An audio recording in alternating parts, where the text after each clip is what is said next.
네, 세상이 아무리 어수선해도 그래도 또 공부할 시간이 되면 공부를 해야 하는 것이 우리의 삶의 방식이다. 공부를 포기하고는 삶이 어떠한 경우에도 향상으로 이끌리기 어렵다라는 거 다시 생각하면서 공부하겠습니다. 지난주, 지지난주 두 주에 걸쳐서 가래 부서짐과 관련해서 공부를 했습니다. 굉장히 중요한 주제, 두 주, 또 특강까지 해서 세 번의 공부를 했는데, 우리가 하여간 잊지 않아야 할 공부다. 아까 우리 박보부님 그 얘기 같이 했죠. 우리가 연기된 시계 윤회, 삶의 메커니즘적인 해석에 의해서 내 삶의 현실이 무엇냐? 단견도 상견도 아니고 연기된 시계 윤회라는 이 한 가지에만 우리가 확고해도 삶의 문제의 태반은 해소될 것이다. 정말로 우리가 부처님 가르침이 우리 사회의 보편적 가치로 자리 잡을 수 있게, 그러면 우리 사회가 얼마나 안전하고 평화로울까? 네, 이런 관점에서 보아도 우리가 특히 지난주 공부한 연기된 시계 윤회라는 삶의 과정을 누적하면서 변화하는 이 마음이 명색, 몸과 함께 존재 상태를 바꿔가면서 살아가는 이 삶. 그 가운데 생존기간의 불균형이라는 이 문제 때문에 몸이 무너져 죽었을 때 변화 가운데 이어지는 이 마음에 이어지는 삶. 이런 것이 이제 연기된 시계 윤회 이렇게 설명되잖아요. 중요한 이야기입니다. 삶의 과정을 누적하면서 변화하는 내 마음. 그렇게 변화하는 나라는 존재. 네.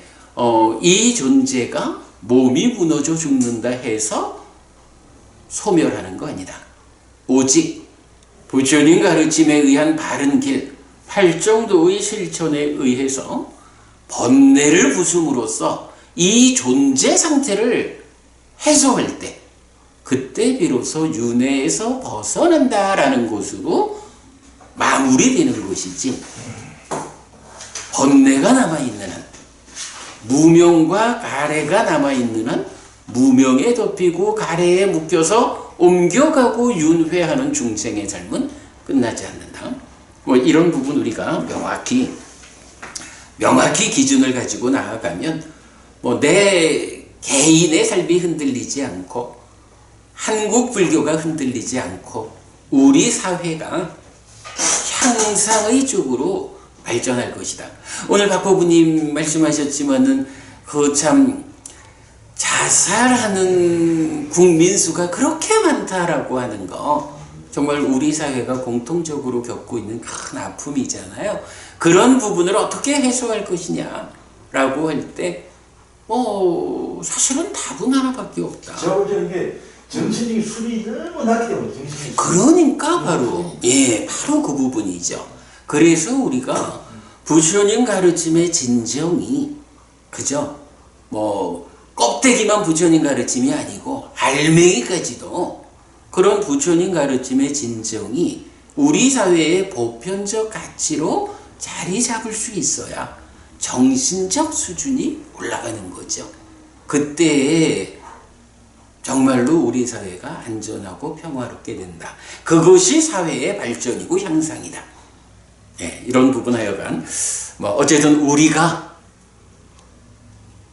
앞장서서 방향을 제시하는, 이끌어가는 그런 사람이 되어야 하지요. 해봅시다. 자, 그런 공부 이제 오늘은 마침 하니까요 39번째 경으로 넘어갑니다. 그래도 많이 왔어요. 1년, 이제 딱 1년이 지났는데 39번 경입니다. 자, 일단은 경을 앞에부터 잠시 좀 읽어보겠습니다.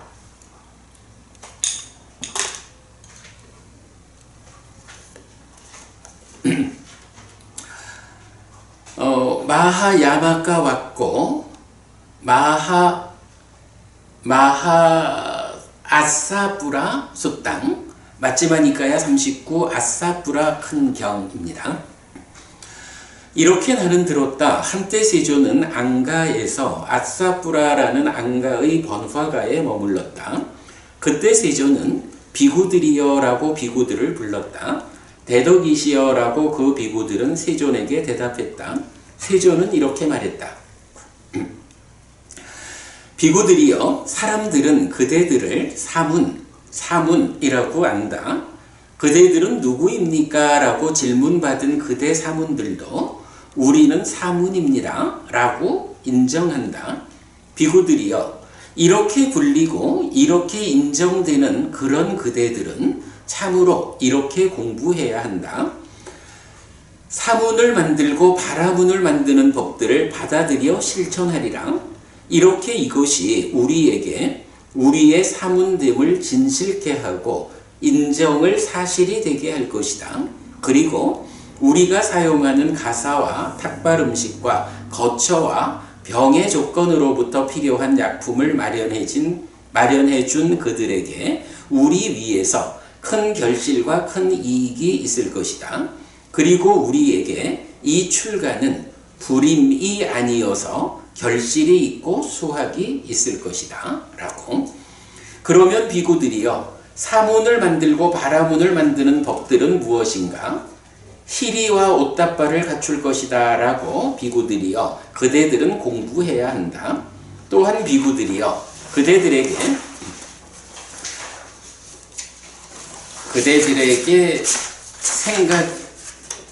생각이 들 수도 있다. 우리는 희리와 옷다발을 갖추었다. 이만큼 만들었으니 이만큼이면 되었다. 사문됨을 위해 이루지 못한 것이 없다. 우리에게 더 이상 해야 할 것은 아무것도 없다. 라고. 그대들은 이만큼으로 만족할 수도 있다. 비구들이여, 나는 그대들에게 말하고 비구들이여, 나는 그대들에게 알린다. 사문됨을 바라는 그대들에게 더 해야 할 것이 있을 때 사문됨의 목적이 낮아지게 하지 말라. 라고. 그러면 비구들이여, 무엇이 더 해야 하는 것인가? 자, 여기까지 우리 보면 일단은 부처님이 이제 비구들을 놓고 말씀을 하시는 거죠. 사문이라고, 세상 사람들은 비구들이요, 그대 비구를 보면 사문이라고 부른다. 그리고 어떤 사람이 그대들에게 그대는 누구입니까? 라고 물으면 그대들은 우리는 사문입니다. 라고 사람들이 부르는 그것을 그대로 인정한다. 그래서 비구들이요, 그대들이 사문이라고 불리는 그 사람이다. 이렇게 말하는 거죠. 그러면 우리가 이제 좀 전에도 껍데기만 아니고 알맹이까지 이렇게 표현을 했잖아요.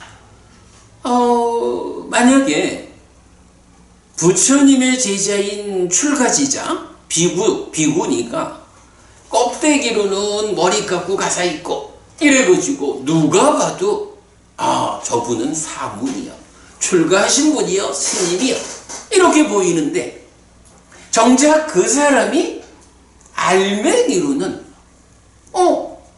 내가 머리 깎고 가사 입고 사니까 사람들이 탁발해주고 보시해줘가지고 먹고 사는 일이 어렵지 않네?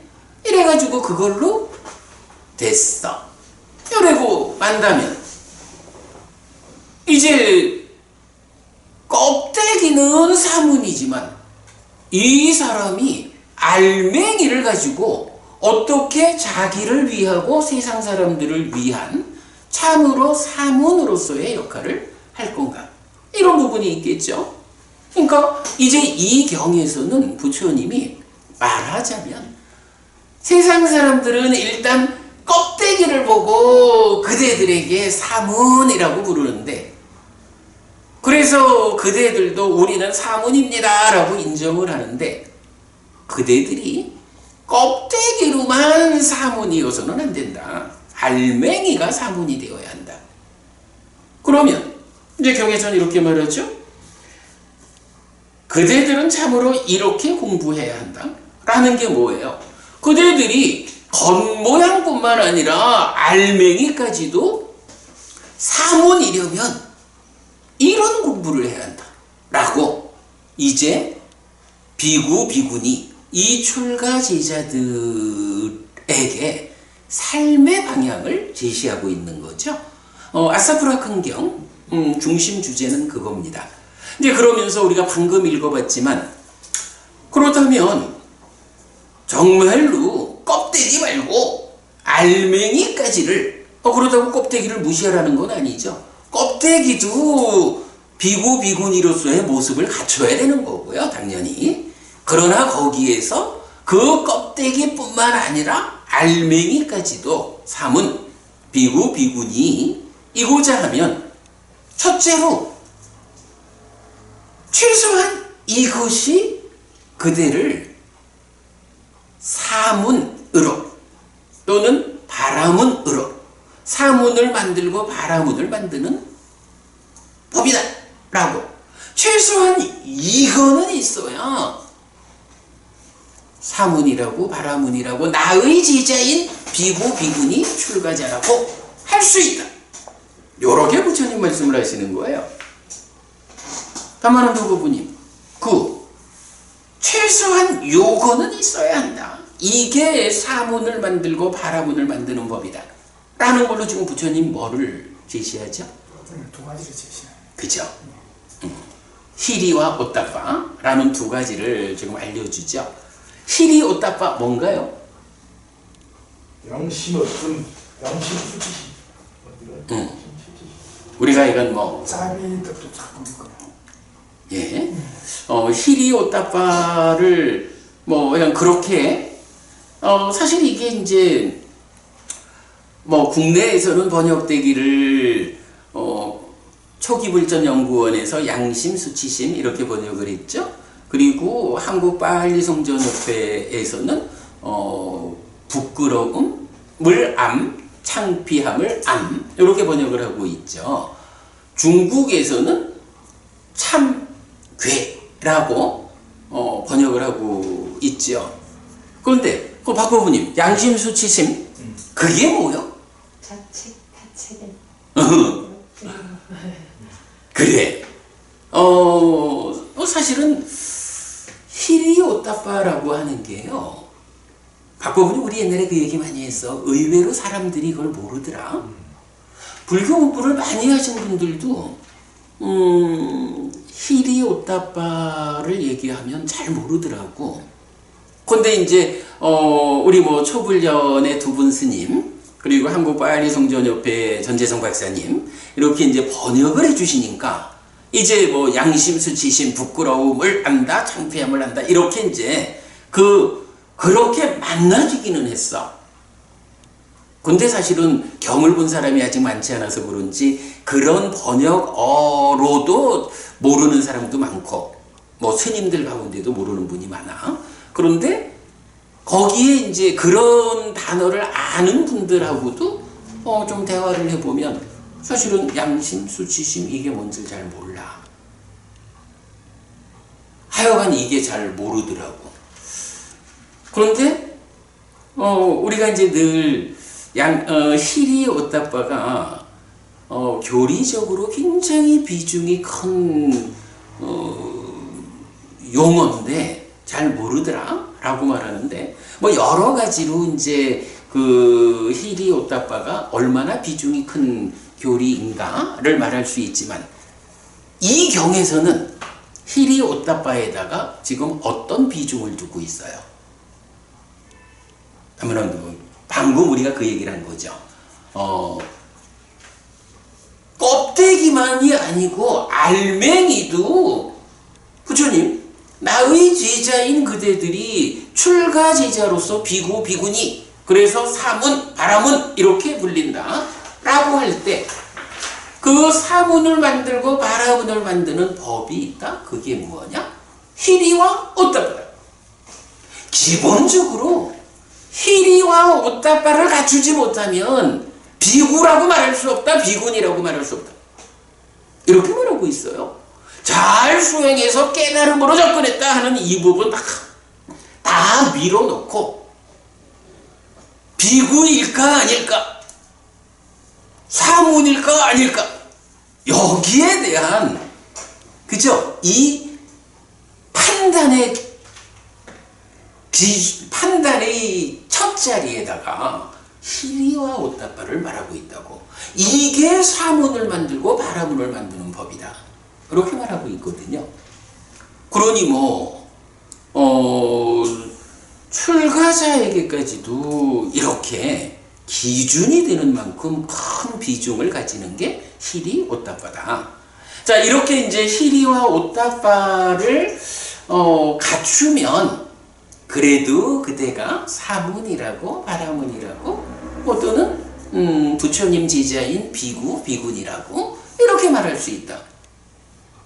제가 제자도 당연히 함께 따르는 거죠.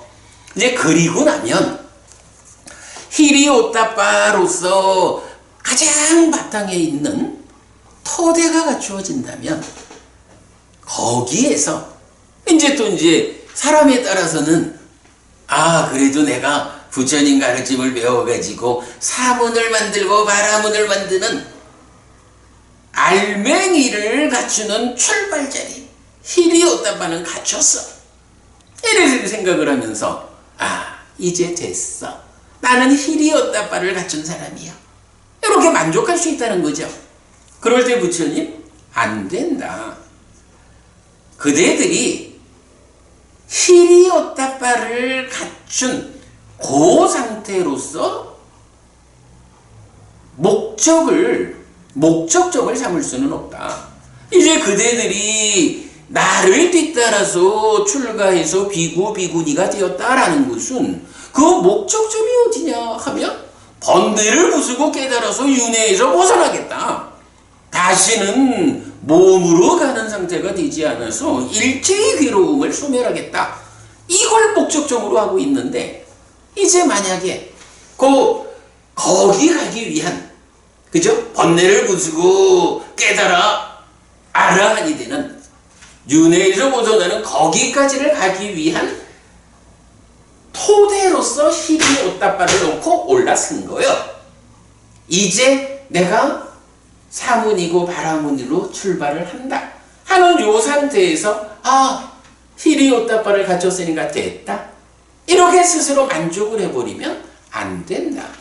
그대가 그대의 목적점, 나는 깨달아서 윤회에서 벗어날 거요, 일체의 고멸을 실현할 거요 라는 이 목적점을 땡겨와가지고 희리 오따빠를 갖춘 것이 비구로서 나의 목적이요 라고 그대의 갈 길을, 목적점을 낮추지 마라.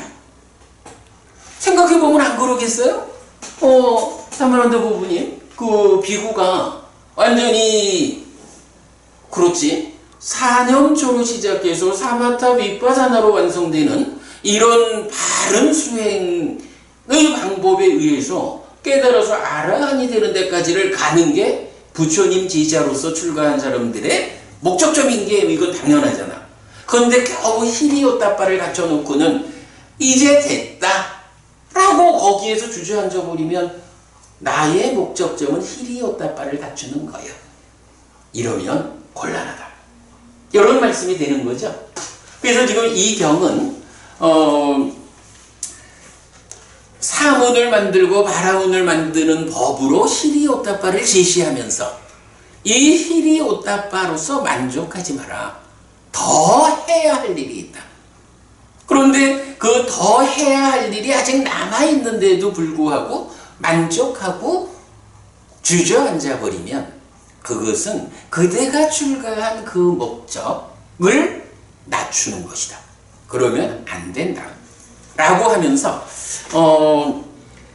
총 16가지로 그러니까 히리 오따빠로부터 출발해가지고 그 다음에 히리 오따빠라는 토대 위에서 한 걸음 나가고 거기서 만족하지 않고 또 한 걸음 나가고 이래 해가지고 끝까지 결국은 마지막에 번뇌를 부수고 깨닫는 데까지 가야 되잖아.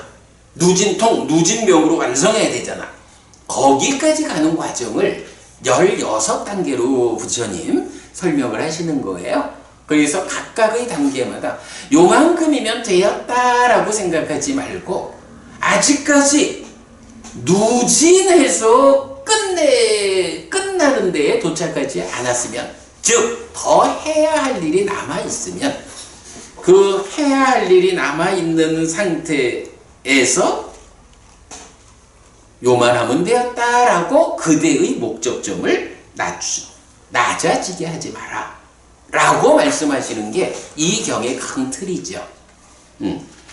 이 경의 큰 틀은 하여간 그렇게 그 사문을 만들고 바라문을 만드는 법이라고 해서 시작 자리에 히리와 오따빠를 제시하고 거기서 만족하면 안 된다. 더 해야 할 일이 있다. 를 16단계로 부처님 설명하셔서 마지막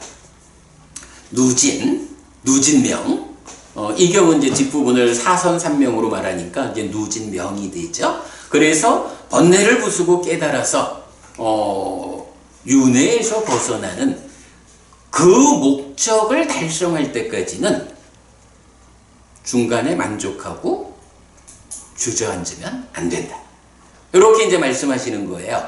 그리고 이제 거기까지 가고 나면 그 다음에 그렇게 깨달아 완성된 분들, 목적을 성취한 그분들에 대해서 몇 가지 이름이 붙어요.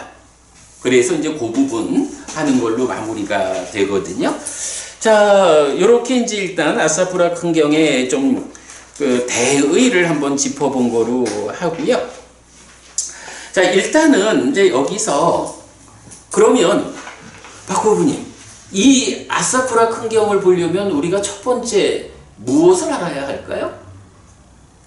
첫 번째 우리가 그래도 아사푸라 큰경을 공부했다라고 하려면 첫 번째 우리가 알아야 할 게 뭘까? 그죠? 아사푸라 큰경이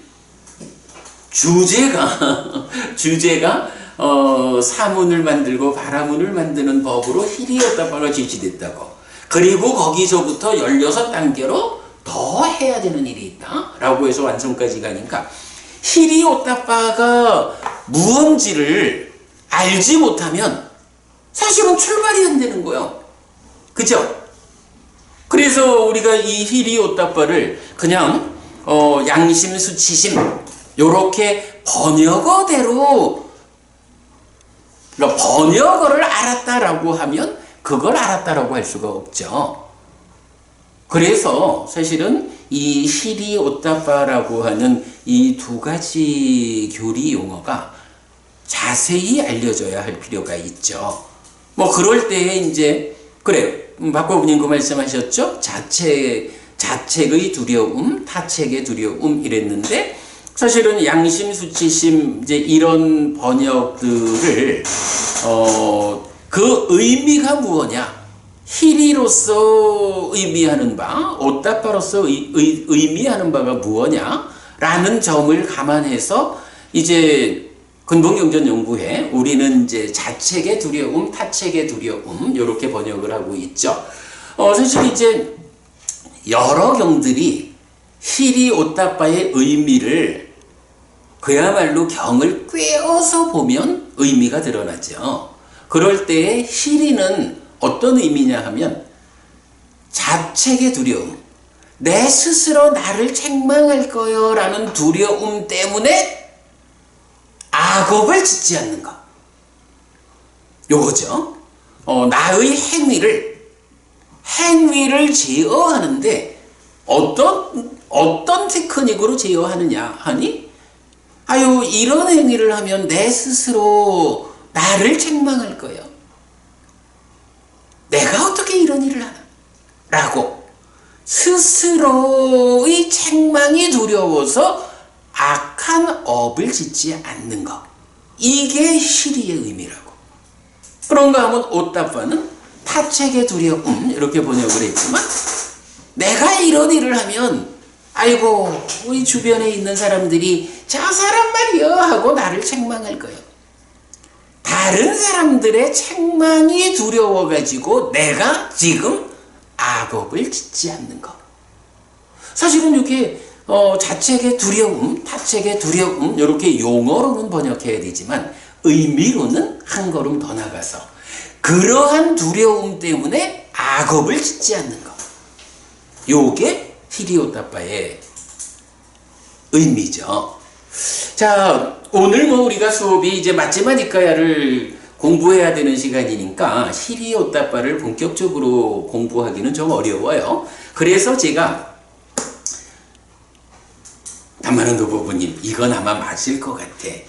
이 세상에서 히리와 오따빠에 대해서 가장 명확하게 그 의미를 밝히고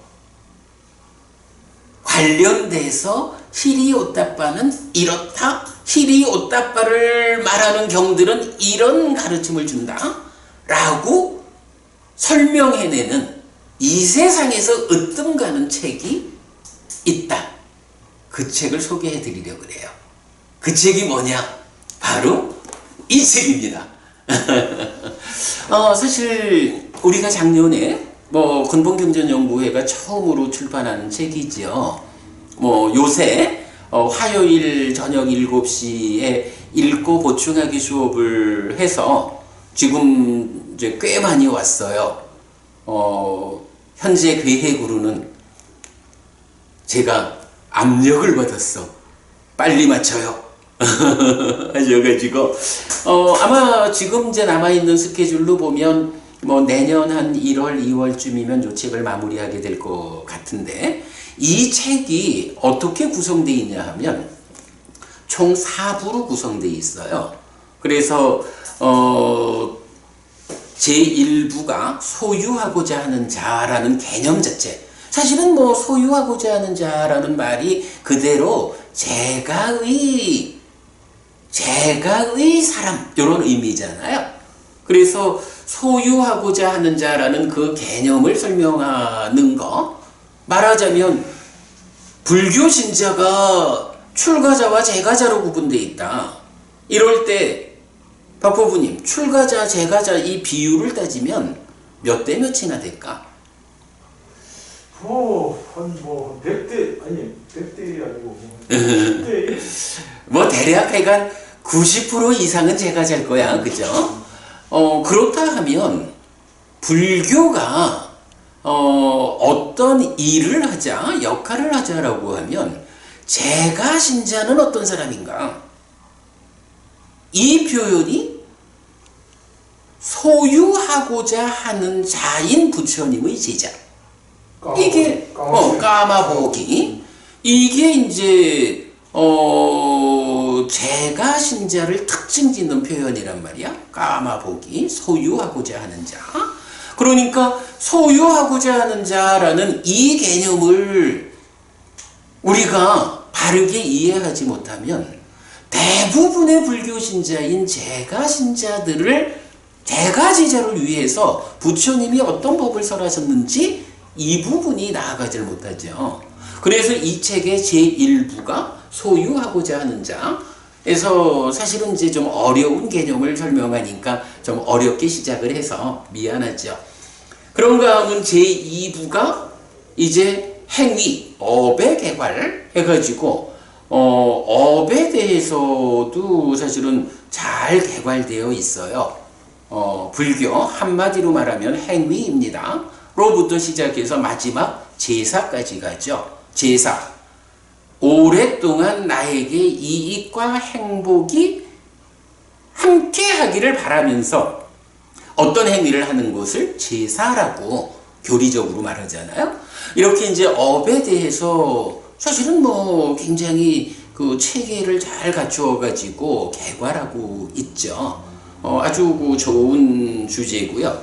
그 다음에 이어서 지금 진행하고 있는 게 제3부 공덕이야. 공덕이라는 게 뭐냐 하면 이제 2부에서 행위, 업을 개괄했잖아.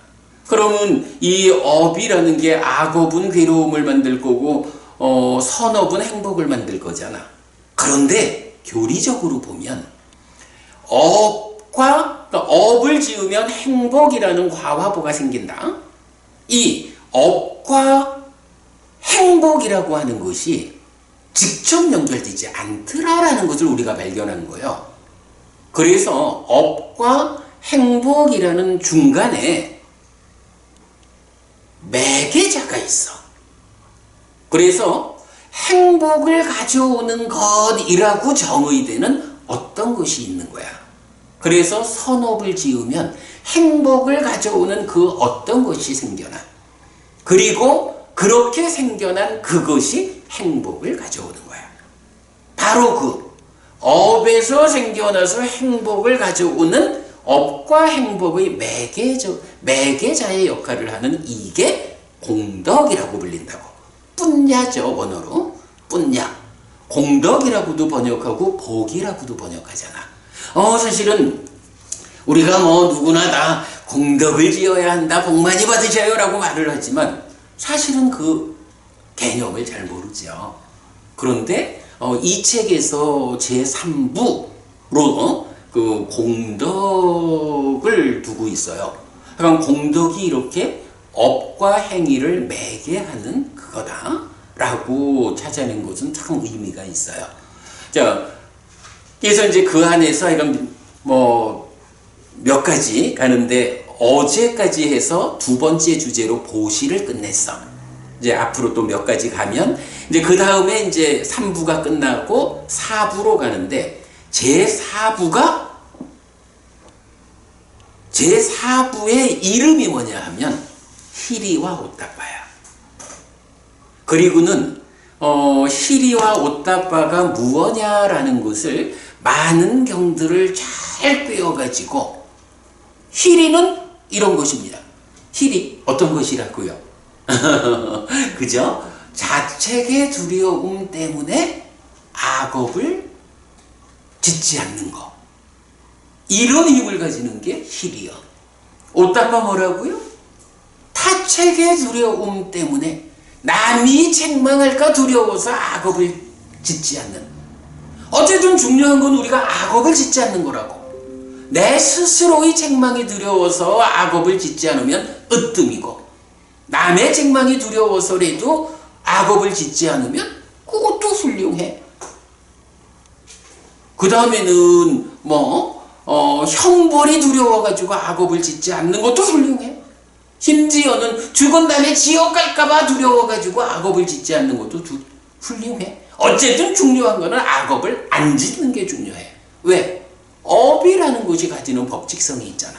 악업을 지으면 과도보도 괴로움이어서 지옥으로 이끄는 그런 힘이 생겨나잖아. 그러나 악업을 짓지 않는다는 것은 그대로 그의 삶이 선업을 짓는 삶이 되잖아.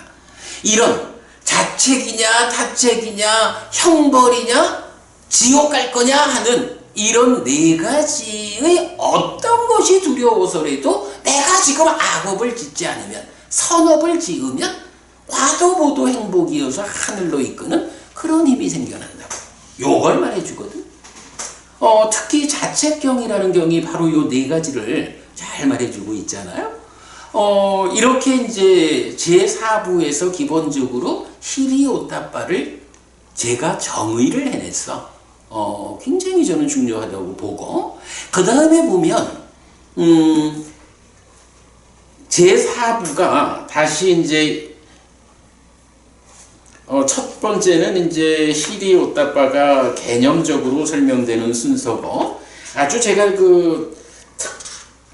제1장 희리오따빠 세상을 보호하는 두 가지, 이래서 이제 개념을 말했고, 아주 이 책에서 특별하게 제가 구조를 잡은 게 희리오따빠가요 자체적으로도 나오지만, 예를 들어서 법우님 유학의 힘 또는 열애의 힘 이래도 히리 오따빠를 포함한 5가지잖아.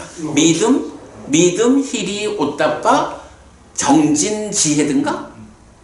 정진지혜인가? 믿음. 그렇지, 정진지혜지. 사띠 사마디가 빠지지 여기서는.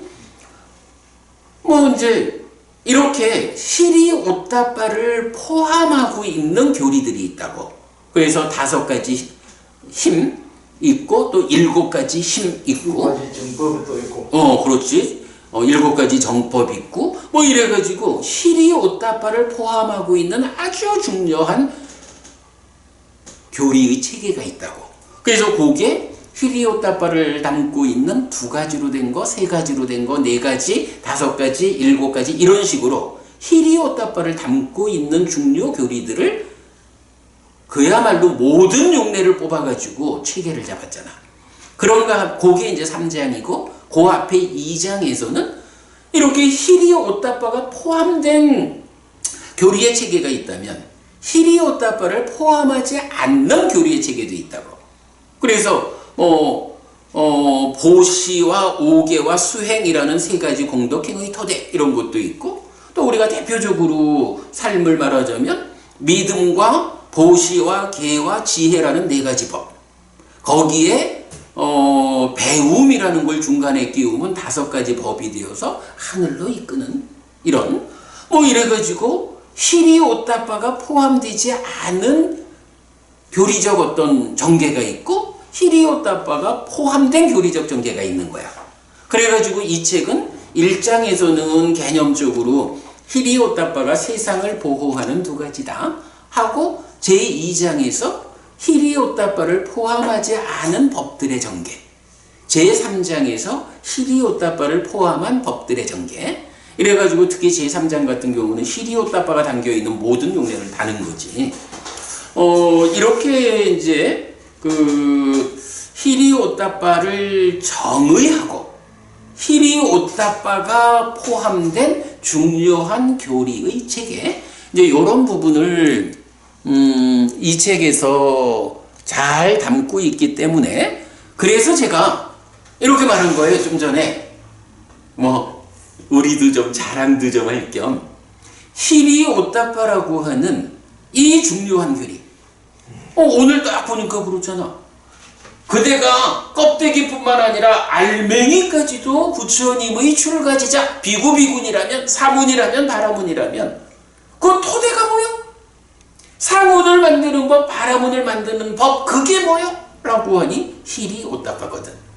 히리 오따빠가 이렇게 그 중요한 자리를 차지하고 있는데 뭐 다른 경들에서도 사실은 아주 중요하게 많이 나타나잖아. 근데 지금 아사쿠라 큰 경에서는 이렇게 출가제자의 근본 자리에 히리 오따빠를 두고 있다고. 이거 모르고는 사실은 출발이 안 되잖아. 아무튼 그래요.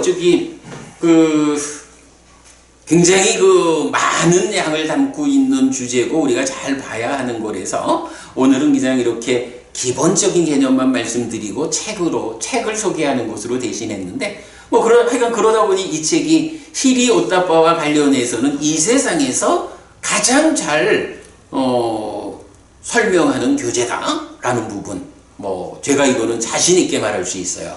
아마도 이 세상에서 히리 오따빠를 주제로 이렇게 대부분의 용례를 다 찾아가지고 정리한 책은 없을 거예요. 그러니까 시간이 좀 지나면 화요일 법회에서 히리 오따빠 자세히 공부하게 될 거고요. 그렇게 그냥 히리 오따빠를 좀 소개한 거로 하고 넘어가겠습니다.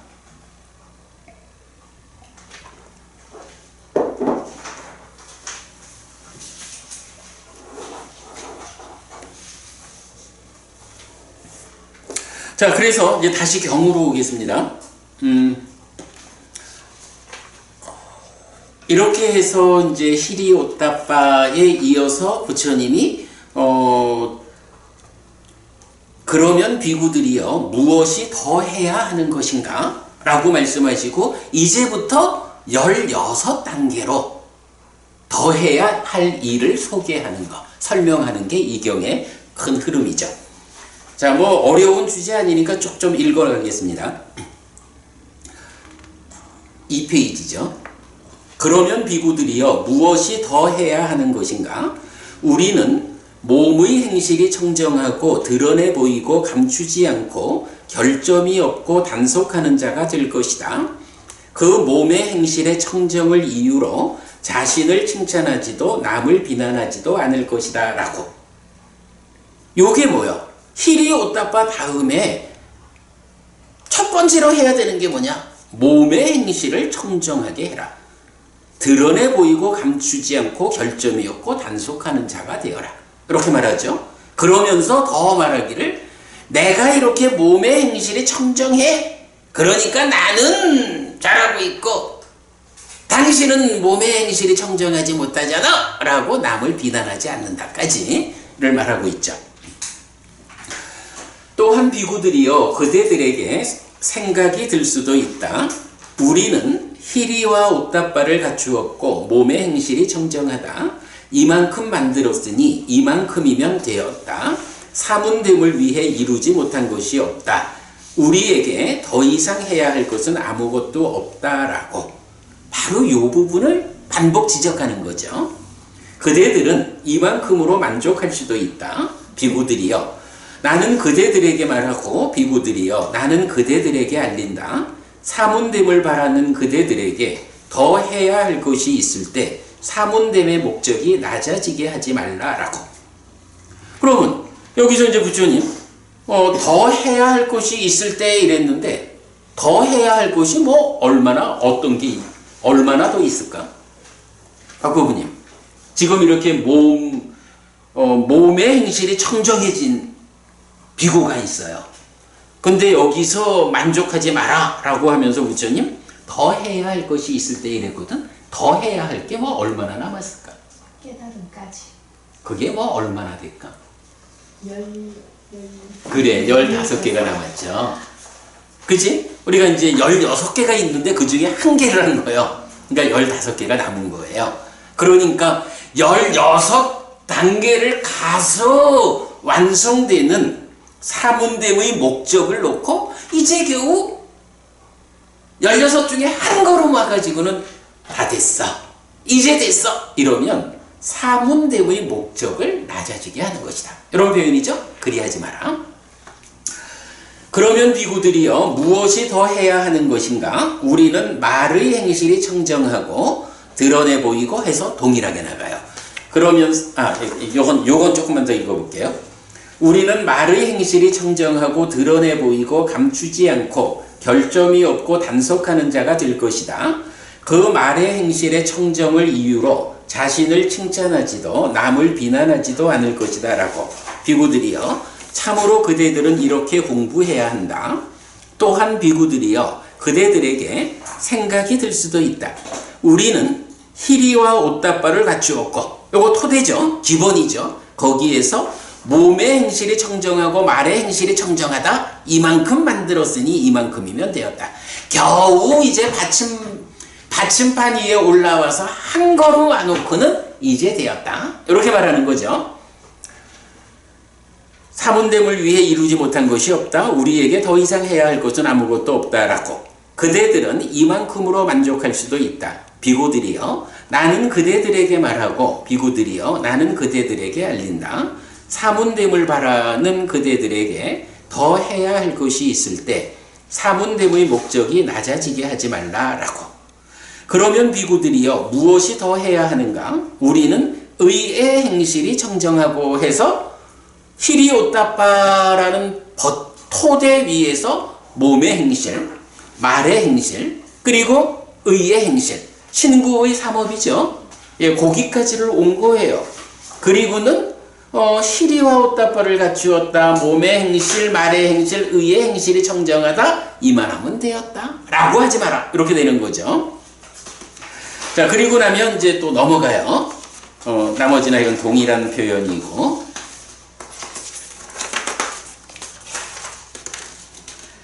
4페이지로 와서 그러면 비구들이여 무엇이 더 해야 하는 것인가? 우리는 생활이 청정하고 이랬죠. 그럼 요건 뭔가요? 결국은 10업에서도 그렇고 팔정도에서도 그렇고 신구의 삼업을 말하면 그 다음에 팔정도도 바른 생활, 정명이 나오죠. 그러니까 여기서도 어때요? 앞에서 히리오따빠 다음에 신구의의 행실, 신구의의 업을 말하고 나니까 이어가지고 네 번째로는 생활을 청정해야 한다. 이렇게 나오는 거죠. 재밌는 게 요 신구의 삼업에 이어서 생활의 청정까지를 말할 때는 거기서 이 말을 해요. 그 생활의 청정을 이유로 자신을 칭찬하지도 남을 비난하지도 않을 것이다. 요 말이 들어가. 여기까지. 그러니까 신구의로 살아가고 생활을 청정해야 한다라는 여기까지에서는 나는 이런 사람인데 당신은 못 그러잖아 라고 나를 칭찬하고 남을 비난하는 요런 현상 안 된다 하는 거고, 여기도 다 온 게 아니야. 사문됨의 목적을 낮아지게 하지 마. 아직도 갈 길이 있어. 이러죠. 자, 그러면 이제 그 다음에 그러면 비구들이여 무엇이 더 해야 하는 것인가? 우리는 기능에서 문을 보호하는 자가 될 것이다. 요거 뭐죠? 기능의 단속이죠. 기능의 단속. 그래서 안으로 색을 보면서 상을 붙잡지 않고 뒤따르는 수를 붙잡지 않습니다.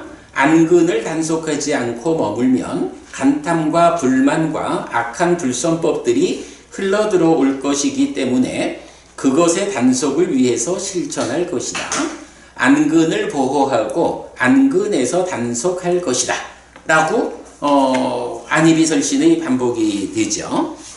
그러면서 5페이지 두 번째 줄에 보면 이 성스러운 기능의 단속을 갖춘 그는 안으로 뿌려지지 않는 행복을 경험할 것이다. 여기까지가 기능의 단속, 부문. 요건 정형부죠. 그러니까 요 자리에서는 이제부터 쭉 나오는 몇 가지는 좀 이렇게 중심되는 개념들의 정형된 구문을 우리가 확인하고 간다. 이렇게 보면 되겠어요. 자, 그러면 이제 여기서 다시 시리와 오따빠, 몸의 행실, 말의 행실, 의의 행실이 청정하고 생활이 청정하고 기능에서 문을 보호한다까지 왔죠. 그리고 나면 나머지는 똑같고. 그 다음에 다시 무엇이 더 해야 하는 것일까? 우리는 음식의 적당량을 알 것이다. 여리하게 간음하면서 음식을 먹을 것이다. 라고 해서 일단 이제 출가자에게 하는 말씀이니까 음식의 적당량을 알아야 한다라는 부분을 강조하죠. 사실은 굉장히 많은 경우에서 출가자의 덕목, 그 생활 자세의 하나로 음식의 적당량을 알아야 한다라는 건 강조되죠. 자, 그래서 그 부분은 이렇게 설명됩니다. 여리하게 간음하면서 음식을 먹을 것이다. 달리기 위해서도 아니고 여분을 위해서도 아니고 꾸밈을 위해서도 아니고 장식을 위해서도 아니고 오직 이 몸을 유지할 영양을 위한 만큼, 해침을 자제할 만큼, 범행에 도움이 되기 위한 만큼 이렇게 나는 이전의 느낌을 부수고 새로운 느낌을 일으키지 않을 것이다. 그러면 나의 삶은 흠잡을 데 없고 안락한 생활 양식이 유지될 것이다 라고. 비구들이여 참으로 그대들은 이렇게 공부해야 한다. 하면 나머지는 이제 또 그대로 동일한 형태로 반복이 되죠. 음식의 적당량을 알 것이다 해서 요게 이제 뭐 저도 매일 식사를 할 때 요 빠띠상카 요니서 빈다 빠땅 빠띠세 와미 해가지고 이제 요 부분을 읽고 밥을 먹거든요. 기본적으로 여리하게 간음하면서 탁발 음식을 먹는다. 요게 음식의 적당량을 안다라는 교리로 나타나고 있죠. 넘어갑니다. 그러면 비구들이여 무엇이 더 해야 하는 것인가? 우리는 깨어있음을 닦을 것이다. 이제 깨어있음이라는 개념.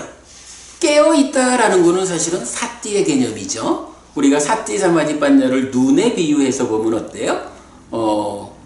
깨어있다, 눈 뜨고 있다라는 게 사띠죠.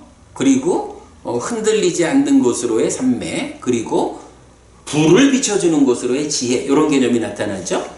그렇게 깨어있음, 삿띠의 개념이 되죠. 우리는 깨어있음을 닦을 것이다. 낮 동안에는 경행을 수반한 앉음을 통해 장애가 되는 법으로부터 심을 청정케 할 것이다. 밤의 초3분 동안에는 경행을 수반한 앉음을 통해 장애가 되는 법들로부터 심을 청정케 할 것이다.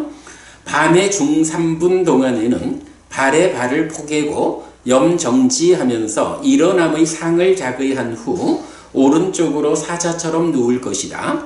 밤의 후 3분 동안에는 자리에서 일어나서 경행을 수반한 앉음을 통해 장애가 되는 법으로부터 심을 청정케 할 것이다. 라고. 낮 동안에 어떻게 하느냐? 그리고 밤 12시간을 셋으로 나누니까 4시간씩이 되는 거죠.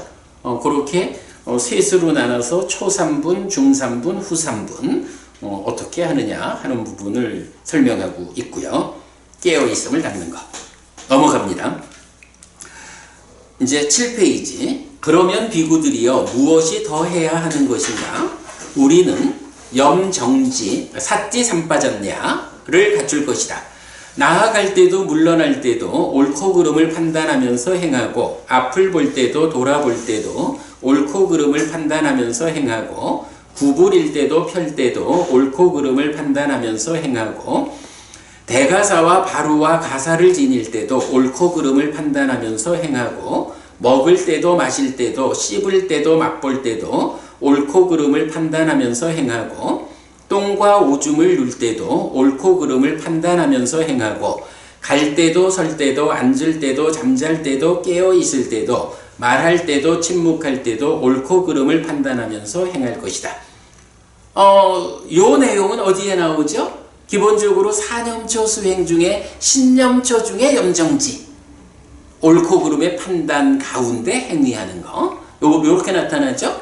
그리고 요 부분은 우리 이어지는 가르침의 한 가지로도 나오죠. 그래서 사념초 수행을 한다라고 하면 기본이 이제 앉아서 호흡을 보면서 이래 하는 거지만 그러나 앉아 있을 수만은 24시간 앉아 있는 건 아니니까 일상의 삶에서 살아가는 동안 움직이는 동안 행위하는 동안 어떻게 알아차리고 옳고 그름을 판단하는 일을 통해서 행위, 삶을 제어할 것이냐 하는 요것이 사념초 수행의 신념초 중에 한 가지 기법으로 나타나죠. 네, 그렇게 이제 염정지 나왔고요. 그 다음에 그러면 비구들이여 무엇이 더 해야 하는 것인가? 여기 비구들이여 비구는 숲속이나 나무 아래나 산이나 골짜기나 산속 동굴이나 묘지나 밀림이나 노지나 집더미와 같은 외딴 처소를 의지한다. 탁발하여 공양을 마치고 돌아온 그는 오후에 다리를 교차하고 몸을 곧게 하여 가다듬은 뒤 콧구멍 주위를 지향하고 삿띠를 준비한 채 앉아있다. 여기까지 뭐죠? 신념조에서 호흡 수행을 말할 때의 그 출발 부분이 이렇게 나타나죠. 자, 여기까지를 보면 일단 어때요? 이제 호흡을 보고 앉아있다라고 하는 여기부터는 이제 호흡 수행, 사념초 수행이 본격적으로 시작되는 거죠. 자, 우리가 사실은 출가자의 삶을 말할 때는 출가자의 삶, 출가자에게 어떤 결실이 있는가를 알려주는 대표적인 경이 뭐죠? 사문과경이죠. 사문과경은 그 구조가 어떻게 되어 있냐 하면 기본적으로 이제 출가를 하면 첫 번째가 뭐냐 하면 계를 말하죠. 그래서 짧은 계, 중간 계, 긴 계 이렇게 계를 말하고 있어. 그런가 하면 계에 이어가지고 기능의 단속, 그 다음에 삿띠삼빠자냐, 그 염정지죠. 그리고 그 다음에 만족이라는 개념이 나와. 그리고 나면 지금 읽고 있는 장애를 버리는 다음으로 사선과 8가지 방향으로 깨달음이 나오잖아요. 그러면 지금 39번 아사프라 큰경에서 이제 장애를 벌이는 그 앞에서 무엇을 말하고 있죠? 첫째 시리오타파를 말했죠. 그 다음에 몸과 말과 의, 마음과 생활을 청정히 하는 거, 요게 나오죠. 그 다음에 기능의 단속 나왔죠. 그 다음에 음식의 적당량, 그 다음에 삿지삼바잔량, 이렇게 나왔죠. 요거 사문과경하고 좀 이렇게 비교가 될 수 있지 않을까? 제가 볼 때는요, 사문과경에서 개의 부분, 짧은 개, 중간 개, 긴 개, 이렇게 말한 거. 학부모님, 어떤 의미에서 고개를 끄덕이셔요? 그게 청정한 삶을 그치. 그러니까 개를 말한다라는 게 몸과 말과 의, 그리고 생활의 정정.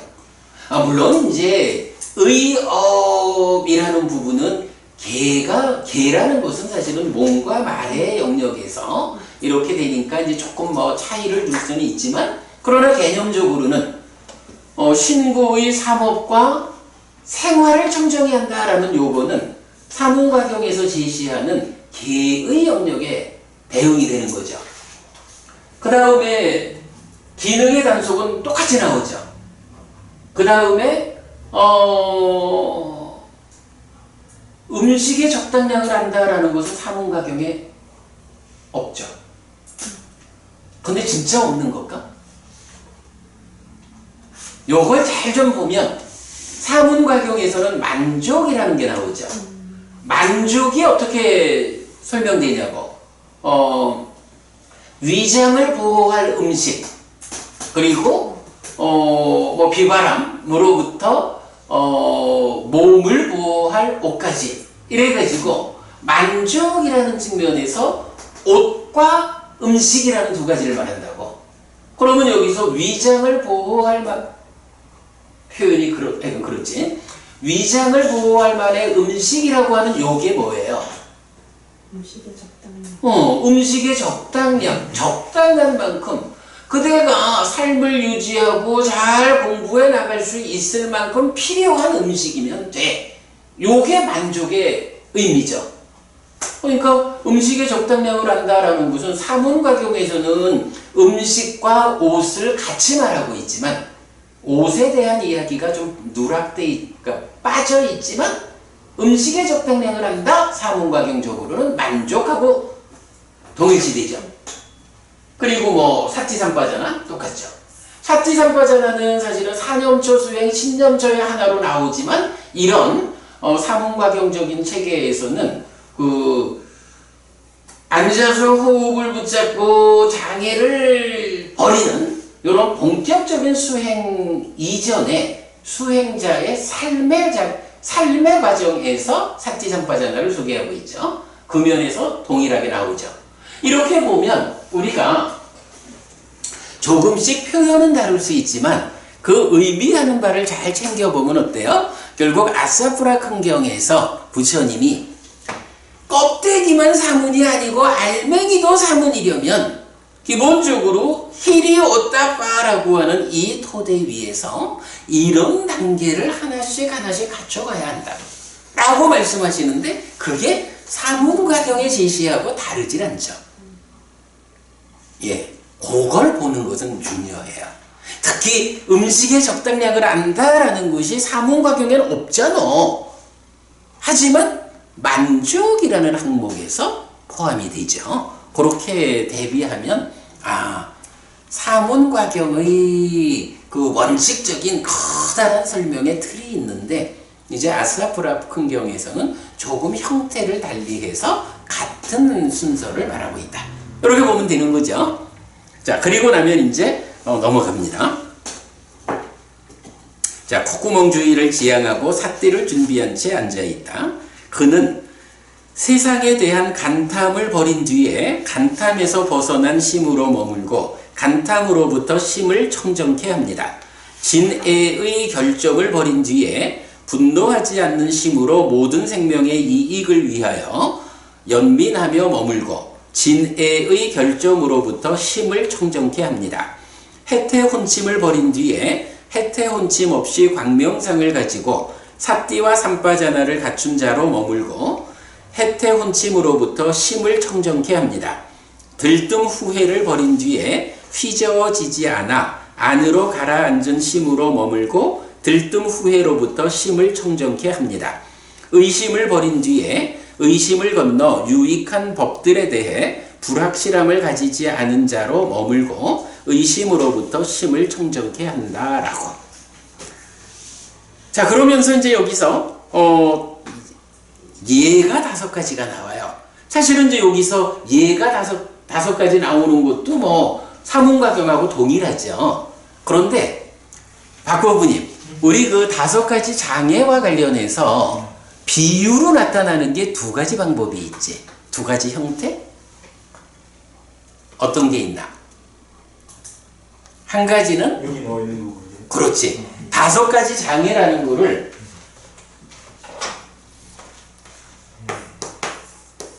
장애가 그러니까 뭐 여기는 간탐으로 나오지. 간탐, 진애, 해태혼침, 들뜸 후에 혼침, 들뜸 후회, 의심. 의심. 요렇게 5가지를 싸잡아가지고 비유하자면 예를 들면 이렇게 표현하고 있죠. 하여간 이경도 그렇고 사문과경도 그렇고 5가지 장애라는 것이 있다. 그런데 이 장애를 통틀어가지고 말이야, 장애라는 게 어떤 거냐 하면 이렇게 설명을 비유해 주죠. 그런데 상가라화경이라고 있죠. 그 상가라화경은 비유하는 방법이 달라. 그래서 제가 지금 박보부님 2가지 형태의 비유가 있죠. 이렇게 물어본 거야. 다만한도 보부님 기억하실까요? 상가라화경에서는 이렇게 말을 한다고. 간탐이라는 것은 이렇게 비유가 된다. 간탐은 이게 저기 뭐더라? 그 비유가 조금 그래. 딱 생각 안 나고. 진애라는 거는 물이 펄펄 끓는 거야. 기억나죠, 여러분? 물이 펄펄 끓는 거와 같은 것이 진애로 비유가 되고, 해태혼침은 그 물감을 푸는 거야. 뭐 이런 식으로 5가지 각각에 대한 어떤 각각의 비유를 하고 있죠. 그지, 박보님? 요거 기억나죠? 그래서 5가지 좀 기억이 잘 안 나네. 그렇구나. 상가라화경이라는 경이 있어. 제가 수업 보고에서 올려드릴게. 의심이 이기였던 것 같아요. 있기, 그래. 맞아요. 이 경계 내용 갖고 비유를. 그러니까 있기 낀 거와 같은 거야. 뭐 이제 그렇게 이제 되고, 간단히 뭐더라, 그러니까 있어. 탁한 거인가? 물이 흐려져. 그건 여기일걸? 하여간 저기 제가 그 상가라화경 그 수업 보고에서 연결해 드릴게 보시고요. 하여간 우리가 요 개념만 일단 보면 되죠. 장애가 5가지가 있는데, 비유가 5가지를 포괄해가지고 장애는 이런 거요! 라고, 설명하는 경들이 있고, 5가지를 제각각 비유하는 좀 특별한 경도 있다. 자, 그럴 때 지금 이경, 사문과경하고 이경은 5가지를 묶어서 말하죠. 그래서 보면, 예를 들면 비구들이요, 어떤 사람이 빚을 내어 사업을 시작할 것이다. 그에게 그 사업은 성공할 것이고, 그는 이전의 빚을 갚을 것이다. 더 나아가 아내를 1명 부양할 수 있는 여유가 있을 것이다. 그에게 나는 전에 빚을 내어 사업을 시작했다. 그런 나에게 그 사업은 성공했고 나는 이전의 빚을 갚았다. 더 나아가 아내를 1명 부양할 수 있는 여유가 있다라는 생각이 들 것이다. 그는 그로 인해 그는 환희를 얻고 만족할 것이다. 그 시절 세상이라는 게 웬만해서는 장가도 가기 힘든 세상인 거죠. 이렇게 보면. 그러나 어쨌든 빚을 내어서 사업을 시작했고 이전의 빚을 갚았다. 그리고 아내를 부양할 수 있는 여유가 생겼다. 뭐 이런 식으로 장애라는 것을 이전에 갖고 있던 빚에다가 비유를 하고 있는 거죠. 예를 들면 비구들이요, 병에 걸려 낙담하고 심하게 아픈 사람이 있을 것이다. 밥도 아픔을 덮지 못할 것이고 몸에 약간의 힘도 없을 것이다. 나중에 그는 그 병으로부터 회복할 것이다. 밥은 기쁨을 줄 것이고 몸에 약간의 힘이 있을 것이다. 그에게 나는 전에 병에 걸려 낙담하고 심하게 아팠다. 밥도 나의 아픔을 덮지 못했고 나의 몸에 약간의 힘도 없었다. 나는 이제 그 병으로부터 회복했다. 밥은 나에게 기쁨을 주고 나의 몸에 약간의 힘이 있다 라는 생각이 들 것이다. 그로 인해 그는 환희를 얻고 만족을 얻을 것이다. 아니 다 좋은데 아니 병에서 회복하고 밥이 나에게 기쁨을 주면 나의 몸에 왜 약간의 힘밖에 없어? 나의 몸에 좀 큰 힘이 있으면 안 될까? 한번도 부분이 왜 여기서 부처님은 그 약간의 힘밖에 없다라고 비유를 할까? 말하자면 이게 수행의 시작이잖아. 그죠? 여기서는 지금 이제 앉아서 호흡을 딱 붙잡는 일로부터 시작을 하는 거예요. 그래서 호흡에 집중되어 가는 만큼 5가지 장애가 제거되는 거예요. 버려지는 거예요. 그러니까 수행의 과정에서 보면 사실은 누진까지 가서 깨닫는 이 전체 과정에서 보면 이제 첫발 뛰는 거야. 그러니까 5가지 장애를 제거하는 요 과정은 이제 밥이 나에게 기쁨을 주니까 이제 밥을 먹을 수 있으니까 힘을 챙길 수가 있는 거예요. 그러나 아직까지는 약간의 힘, 깨달음으로 나아가기 위해서 첫 발을 뛰는 그 정도의 힘, 이런 의미가 되겠죠.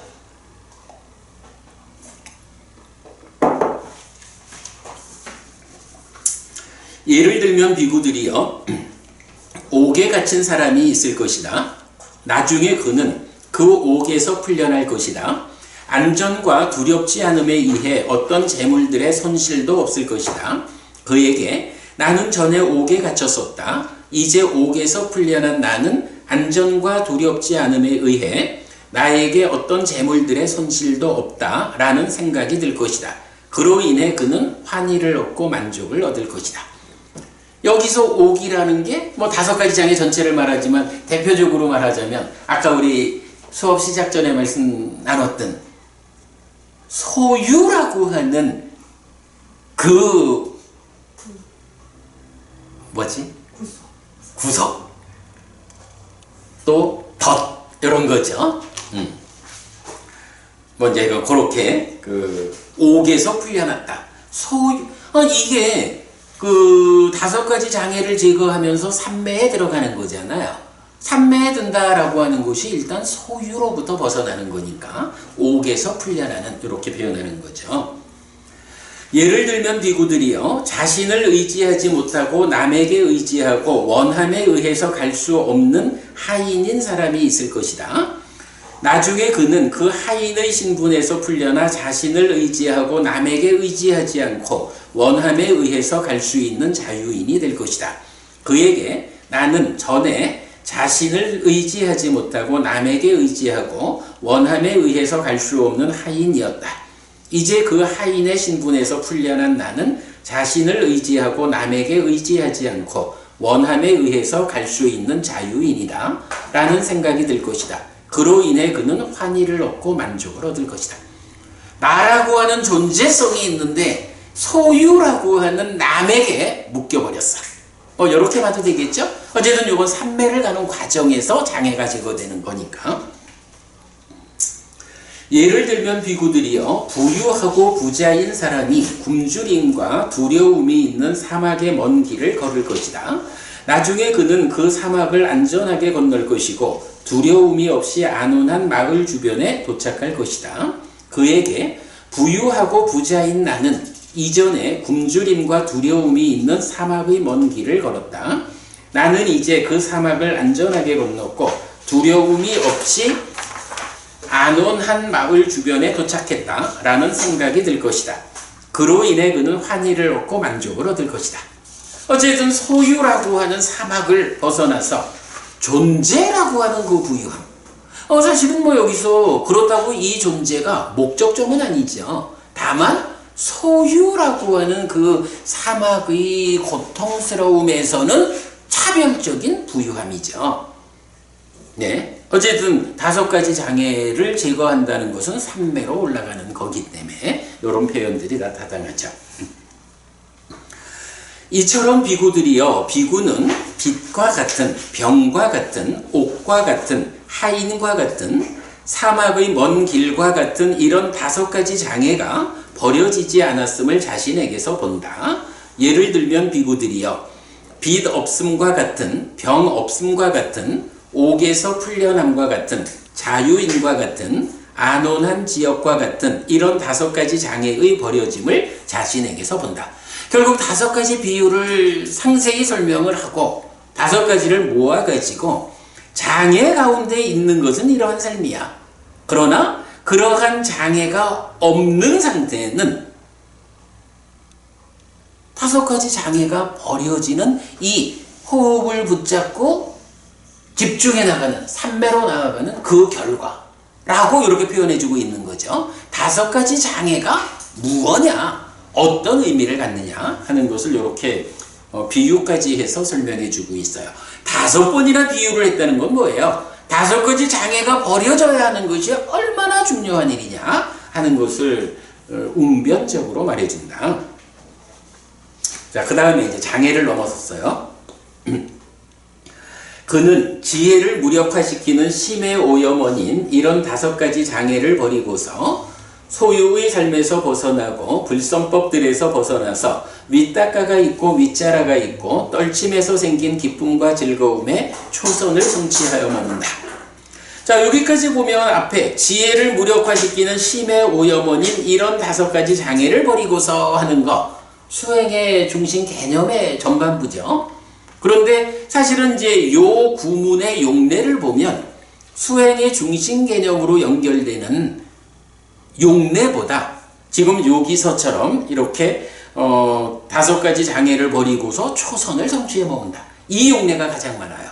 그리고 또 하나 나오는 거는 그 상태에서 자비희사 사무량심을 닦는 이런 그 몇 가지 이어지는 용례가 있어요. 그러니까 지혜를 무력화시키는 심의 오염원인 이런 5가지 장애를 버리고서 하면 무조건 수행의 중심 개념으로 이렇게는 보지 않아야 돼요.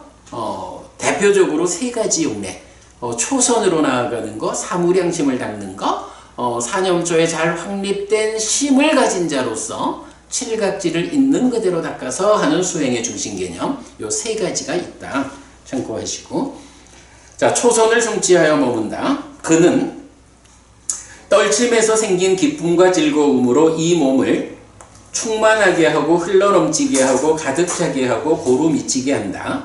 온몸 어디라도 떨침에서 생긴 기쁨과 즐거움이 미치지 않는 데가 없다. 예를 들면 비구들이여, 능숙한 때밀이나 그의 조수가 청동판에 비누 분말을 흩어놓고 물을 반복 뿌려가면서 반죽할 것이다. 그러면 그 비누 분말 덩이에 물기가 흡수되고 스며들어 안팎으로 물기가 미치고 흘려보내지 않는다. 이처럼 비구들이여, 비구는 떨침에서 생긴 기쁨과 즐거움으로 이 몸을 충만하게 하고 흘러넘치게 하고 가득 차게 하고 고루 미치게 한다. 온몸 어디라도 떨침에서 생긴 기쁨과 즐거움이 미치지 않는 데가 없다. 라고 해서 초선을 성취해서 머무면 그 초선의 상태, 떨침에서 생긴 기쁨과 즐거움이라는 이 개발된 느낌이 이 초선을 성취한 수행자의 온몸 어디에든 미치지 않는 데가 없다. 이렇게 초선 상태를 느낌의 측면, 개발된 느낌의 측면에서 설명하죠. 그래서 우리가 불교 수행의 가장 큰 특징은 뭐라고요? 행복으로 더 큰 행복을 일구는 수행이다 라는 부분을 강조하고 있죠. 하여간 초선, 제2선, 제3선, 제4선을 말할 때 보면 윗닦아 있고 없음, 윗닦아 윗자라 있고 없음, 윗닦아 윗자라 있음, 윗닦아 윗자라 없음, 그 다음에 사념 청정, 그 다음에 아니지. 사념락주. 사념락주. 그 다음에 사념청정. 요렇게 그 초선부터 제4선까지를 특징 짓지만 거기에 따라서 뭐가 나와요? 그 각각의 삼매 상태에 어떤 개발된 느낌이 있느냐. 그래서 떨침에서 생긴 희화랑, 삼매에서 생긴 희화랑, 락이 아니지 희가 제거된 락. 그 다음에 평정. 그러니까 락도 제거된 평정. 이렇게 그 개발된 느낌으로 초선, 제2선, 제3선, 제4선을 함께 특징 짓는다고요. 그래서 하여간 불교 수행을 말하자라고 할 때는 이 느낌의 측면을 배제하고는 높은 수행을 설명할 수 없죠. 네, 그 부분. 그래서 지금 여기서도 초선을 설명하면서 초선을 성취해서 머문다라고 윗닦아 윗자라 있고 떨침에서 그러니까 윗닦아 윗자라가 있는 삼매다라고 하나의 조건을 말하고 이어서 떨침에서 생긴 기쁨과 즐거움이라고 어떤 개발된 느낌이 있느냐라고 두 가지로 표현하고 있죠. 네, 이렇게 이제 보는 거 아주 중요해요. 시간이 다 돼서 이제 좀 생략하면서 가겠습니다. 자, 다음에는 이어서 이제 제2선을 성취해서 머무는데 제2선을 성취해서 머물 때 삼매에서 생긴 기쁨과 즐거움이 고루 미친다. 예를 들면 이러하다 라는데 그건 여러분 읽어보기로 하고요. 이렇게 제2선도 성취해서 머물 때 개발된 느낌 이렇게 표현하고 있고요. 그 다음에 제3선을 성취하여 머문다. 그때는 제3선의 그 개발된 느낌이 역시 미치지 않는 데가 없다. 온몸 어디에나 하고 다시 비유로서 그 부분을 말해주죠. 그 다음에 이어가지고 제4선을 성취해서 머문다. 이때 여기서는 이제 희화락이 다 가라앉은 상태의 평정이잖아. 그러니까 여기서는 여기서는 느낌으로 말하지 않고 제4선을 성취하여 머문다. 그는 이 몸을 청정하고 아주 깨끗한 심, 마음으로 미치게 하고서 앉아있다. 라고 해서 제4선은 이제 느낌으로 표현하지 않고 수행자의 이 마음이 온몸 어디라도 미치지 않는 데가 없다. 라고 제3선과는 전혀 다른 표현을 해줘요. 그래서 제4선으로부터 그 다음의 뭐 삼명이기도 하고 육신통이기도 하고 여덟 방향이기도 한 이런 이어지는 수행의 토대 제4선 이렇게 되죠. 자, 그 다음에 넘어가면 이제 사문과경은 제4선 이후에 8가지 방향을 말하잖아요.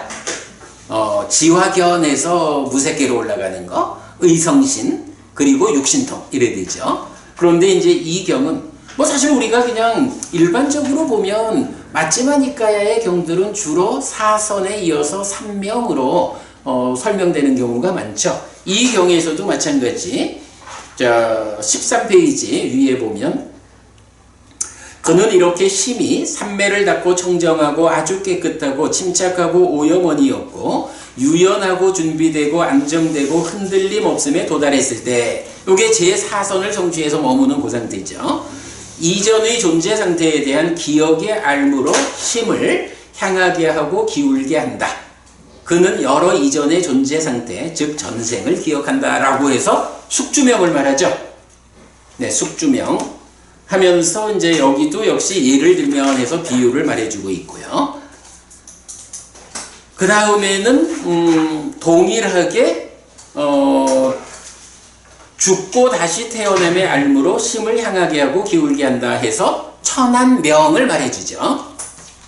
자, 그리고 넘어가면 이제 15페이지 번뇌들의 부서짐의 알무로 심을 향하게 하고 기울게 한다 라고 해서 누진명을 설명하죠. 그래서 누진명의 마지막이 자, 제일 밑에서 뭐 두 번째 줄부터 볼까요? 해탈했을 때 나는 해탈했다라는 알미 있다. 태어남은 다했다. 범행은 완성되었다. 해야 할 일을 했다. 다음에는 현재 상태가 되지 않는다. 라고 분명히 한다. 라고 해서 누진명의 과정에서 해탈에 이어지는 해탈직연까지가 완성되는 거죠. 그래서 아라함 된 거예요. 깨달았어요. 자, 그래서 이제 그 다음 장에는 뭐 예를 들면 해가지고 그 누진명으로 깨달은 상태도 역시 비유로서 설명해 주고 있어요. 자, 그 다음에 이제 16페이지 중간부터 볼게요. 434번. 비구들이여, 이런 비구가 사문이라고도 바라문이라고도 목욕한 자라고도 높은 알물 이룩한 자라고도 깨끗한 자라고도 성스러운 자라고도 아라한이라고도 불린다. 라고 해서 사문, 바라문, 목욕한 자, 높은 알물 이룩한 자, 깨끗한 자, 성스러운 자, 아라한. 이렇게 히리 오따빠로부터 시작해가지고 16단계를 더 거쳐가지고 누진명에 의해서 해탈직연한 여기까지를 목적을 달성한 사람들을 이런 7가지 이름으로 부른다라는 거죠. 자, 그러면서 또 재미있는 게 그럼 7가지 이름에 대해서 설명을 해요. 그러면 비구들이요, 어떻게 비구가 사문인가? 오염원이고 미래에 태어나고 늙고 죽어야 하는 존재로 다시 이끌고 두렵고 보가 괴로움인 악한 불선법들이 가라앉았다. 이렇게 비구들이요, 비구는 사문이다. 사문을 말할 때 요점적으로 말하면 악한 불선법들이 가라앉았다. 이렇게 말을 해요. 근데 그 악한 불선법이 무엇냐라고 하니까 첫째, 오염원이요. 둘째, 미래에 태어나고 늙고 죽어야 하는 존재로 다시 이끄는 거예요. 셋째, 두려운 거예요. 넷째, 보가 괴로움인 거예요. 이렇게 서술하고 있죠. 그러나 한마디로 말하면 악한 불선법들이 가라앉았다. 이렇게 되는 거죠. 다만한도 부부님, 이 악한 불선법은 구체적으로 뭘까요? 악한 불선법. 뭔데? 제 생각에는 악업이야. 보면 거기서 보면 마지막이 보가 괴로움이다 이렇게 나오지. 과화부는 누구 거냐 하면 업에 속한 거야. 그죠? 업에는 과화부가 따로. 그래서 아니 우리가 십악업 십선업을 말할 때 그거를 다 불선법, 선법 이렇게 표현을 하잖아, 경이. 그래서 기본적으로는 어쨌든 중요한 거는 행위지 뭐, 업 짓는 거지 뭐. 업을 지을 때 그 업이 오염원과 함께 하는 거, 미래에 태어나고 늙고 죽어야 하는 존재로 다시 이끄는 거, 두려운 거, 보가 괴로움인 거, 이렇게 표현되는 악한 불선업, 악업이요. 이 악업이 이런 것들, 이런 상태요. 이렇게 말하는 거죠. 지금 법원님 말씀하신 번뇌라는 건 뭐야? 이게 앞에 이게 사실 번뇌의 정의잖아. 그렇지. 사실은 여기에서 악한 불선법으로 요 경은 나왔는데 어떤 경들에서는 요 부분을 번뇌라고 말을 해주지. 그렇기 때문에 이게 결국은 이렇게 봐야지. 번뇌라는 것도 번뇌가 그 자리에 있는 것 자체로 의미를 갖는 게 아니다 이거요. 번뇌가 작용해가지고 번뇌의 영향을 받는 탐진치와 함께하는 유의적인 업. 그 유의적인 업이 악한 불선법이라는 형태로 결국은 행위로 행해지는 거잖아. 행위에 의해서 괴로움이 생긴다고. 그러니까 모든 것을 포괄하는 개념은 업인 거야. 그런데 그 업이 선업이냐 불선법이냐, 그러니까 선업이냐 불선업이냐, 선법 불선법 요래 되죠. 그거를 결정하는 게 그 업에 수반되는 게 뭐냐? 가래고 탐진 치고 무명이고 번뇌고 뭐 요런 부분들이 다 들어가는 거지. 예, 그렇게 포괄적인 개념으로는 여기서 악한 불선법은 업이다. 그래서 이게 또 교리적으로 이 부분을 대표적으로 말하자면 10악업 또는 14도 이렇게 나타나죠. 먼저 그런 정도로 이제 요 부분 일단 보고, 자, 그렇게 요점적으로 악한 불선법이 가라앉은 사람이 누구냐? 사문이요. 우리가 지금 7가지 이름에 대해서 부처님이 설명을 해주잖아요. 그럴 때 약간 이렇게 수식된 악한 불선법이 가라앉은 사람이, 가라앉았다라는 측면에서 사문이라고 불리는 거야. 그 다음에 보면 어떻게 비구가 바라문인가 했는데 오염원이고부터 똑같이 해가지고 악한 불선법들이 제거되었다. 그러니까 이 악한 불선법들이 가라앉았다라는 측면에서는 사문이라고 불리는데 그 악한 불선법들이 제거되었다라는 측면에서는 바라문이라고 불린다 이거예요. 그러면 이제 나머지 5가지도 똑같아. 어떻게 비구가 목욕한 자인가? 악한 불선법들이 씻겨졌다. 악한 불선법들이 씻겨졌다라는 측면에서 목욕한 자야. 목욕한 자라는 말은 경에 많이 나오죠. 그 다음에 어떻게 비구가 높은 앓을 이룩한 자인가? 악한 불선법들이 알려졌다. 알지 못하고 해결하지 못하죠. 그래서 알려지면 높은 앓을 이룩한 자. 그 다음에 깨끗한 자는 누구냐 하니 불선법들이 흘러나갔어. 나라는 존재에게서 불선법들이 다 흘려나가니까 깨끗해졌어. 이렇게 말하는 거죠. 그 다음에 어떻게 성스러운 자인가? 라고 하니까 악한 불선법들이 멀리 떨어졌다. 성스러운 자, 아리요라고 해서 성인 요래되죠. 악한 불선법들이 멀리 떨어졌어. 그런가 하면 이제 마지막으로 어떻게 비구가 아라한인가 라고 하니 악한 불선법들이 멀리 떨어졌다. 멀리 떨어졌다라는 측면에서 성스러운 자하고 같죠. 요거는 원어도 똑같아. 그래서 아리요 성자도 악한 불선법들이 멀리 떨어졌다라는 의미고 아라한이 왜 아라한이냐? 바로 그 악한 불선법들이 멀리 떨어졌다. 이렇게 표현하고 있는 거야. 그러니까 이렇게 히리오타빠라는 그 사문을 만들고 바라문을 만드는 법들 위에서 16단계로 누진해서 깨달은 그 사문대의 목적을 완성한 그 분들을 7가지 이름으로 부르는데 그 7가지 이름이 공통된 게 뭐냐 하면 바로 악한 불선법들 요걸 놓고 거기에 대해서 각각의 측면을 부여해서 이름을 붙인 거. 그러면 이제 명확하죠. 예, 그렇게 해서 경이 마무리가 돼요. 요 내용을 요 한 장의 요약본을 통해 가지고 적어드렸으니까 뭐 그 내용 참고하시면 되고요. 요 뒷장에서는 그 7가지 이름과 그 6가지 측면 요 부분을 이제 원어까지 다 제가 넣어드렸어요. 그렇게 보시고 사실은 이제 시간이 돼서 이제 맞춰야 되는데 요경에서 제가 사실은 꼭 말하고 싶은 주제가 하나 있었어요. 자, 요약의 앞장을 한번 봅시다. 요약의 앞장에 보면 뭐 아까 우리가 읽은 거지만 출가는 불임이 아니어서라는 건 뭐예요? 아기를 낳을 수 없는 상태가 아니다라는 거죠. 그러니까 출가를 했는데도 아무것도 남는 게 없어 이러면 안 된다는 거지. 불입이 아니어서 결실이 있고 수확이 있을 것이다 이렇게 표현하는데 여기서 결실이라는 말과 수확이라는 말이 사팔라 사우두라야라고 해서 팔라가 있고 우두라야가 있다 이렇게 표현되는 거거든.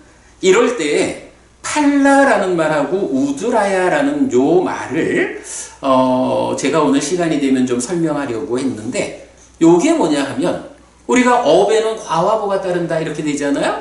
그럴 때 과는 팔라고 보는 밑바가거든. 그런데 우리가 이제 보통 10악업은 과도 보도 괴로움이다. 10선업은 과도 보도 행복이다. 요렇게 말하는 그렇게 소개하는 경에서는 팔라를 안 쓰고 우두라야라는 용어가 나타나요. 그래서 뭐 그냥 대략 말하면 우드라야라는 것은 고기 봤지만 일딩, 커싱 해서 하여간 뭐 수확을 거두다 놨다 이런 얘기고 팔라는 그 열매야. 어찌 보면 우드라야라는 것이 이런 업을 지면 이렇게 무언가를 낳거든 이런 말이고 그렇게 낳은 거 생겨난 게 뭐냐? 팔라라는 결실이요. 요렇게 그 우드라야하고 팔라가 연결된 개념인 것 같아요. 그러다 보니까 과와 부를 말하는 이 중요한 경에서는 팔라와 밑바가로 표현하는 뭐 그런 경우도 있는데 그 몇 개의 중심된 경우에서는 팔라 대신 우드라야를 써서 우드라야하고 밑바가를 써서 제가 그거를 번역을 그냥 그 우드라야 팔라를 묶은 개념으로 해서 과도보도 괴로움, 과도보도 행복 이렇게 번역하고 있거든요. 그 내용은 나중에 기회가 되면 한번 좀 자세히 설명하기로 하고 우선 여기서는 팔라와 우드라야가 함께 쓰였다. 그리고 거기에 함께 쓰이는 용례 몇 가지도 같이 보여드렸어요. 자, 여기까지 해서 뭐 한 5분 초과했습니다. 자, 그래도 오늘 공부 여러분 재밌고 그간 우리 공부한 거를 많이 좀 이렇게 묶어주는 공부죠. 네, 좋은 시간 된 것 같습니다. 자, 오늘 공부 마치도록 하고요.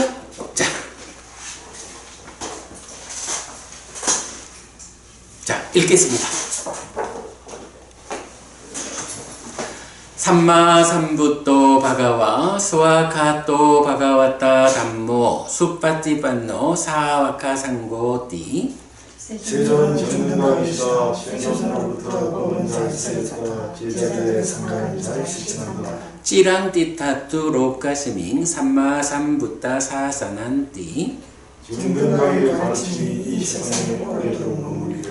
이차마항 얀양 야지뚱 양마마 아싸 디가라땅 히타야 수카야띠 오랫동안 나에게 이익과 행복을 준 자선행을 실천하노라.